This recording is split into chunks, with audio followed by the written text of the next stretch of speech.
In March 2022, Lena Harper thought she'd found the deal of a lifetime.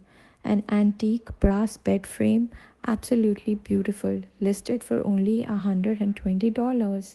The seller, an older man, could barely look her in the eye. Take it today, he muttered. Please, my wife. She can't sleep with it in the house anymore. Lena laughed. Just an eccentric old guy, right? She had no idea what she was bringing home. The bed was gorgeous. Intricate vines and flowers twisted through the brass like something out of a fairy tale. Her 9-year-old son Noah fell in love with it instantly. That first night, everything felt perfect. The second night, everything changed.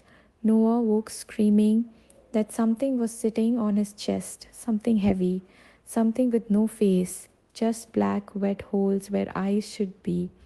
And it was smiling. By the end of the week, both mother and son were waking up with the same marks, like fingernails had dug in while they slept. They never felt a thing. Lena started leaving her phone recording at night. One file, time stamped 3:03 a.m., caught it. A man's voice, slow, intimate, coming from inside the metal itself. You belong to the frame now. They dragged the bed to the curb with a free sign. Next morning, it was back in Noah's room, sheets tucked tight. They paid men $200 to haul it to the dump, sent her a photo of it crushed. That same night, it was waiting in the living room, dark handprints smeared across the brass that would not wipe off. Noah sleepwalking, possession moment. One night, Lena woke to find Noah standing at the foot of her bed, perfectly still, eyes wide open but empty. Noah, honey, go back to bed. He can't, the thing inside her son answered. I'm using his body right now. A local paranormal team brought a medium. The second she crossed the threshold into Noah's room, she gagged, stumbled back, and whispered, There's more than wet in there. They were never human.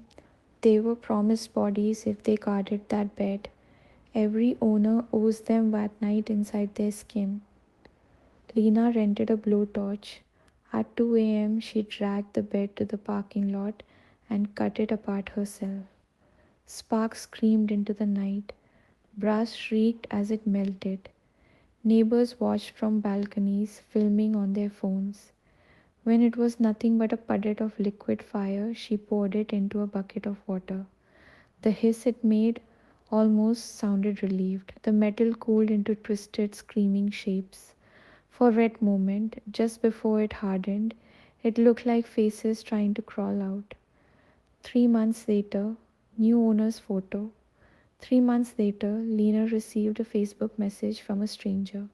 Attached was a photo of the exact same bed, freshly polished, sitting in someone else's bedroom.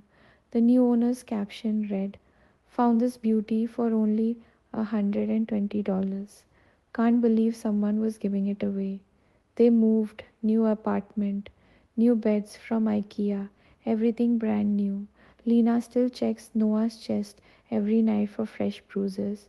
So far, nothing. But sometimes, in the dead of night, they both hear it. The faint creak of brass expanding and contracting, like something breathing through metal that isn't there anymore. That bucket of twisted scraps still sits in the abandoned parking lot. On quiet nights, people say if you stand close enough, you can hear the metal breathing too. Some things aren't sold, they're passed on. Don't ever buy it secondhand.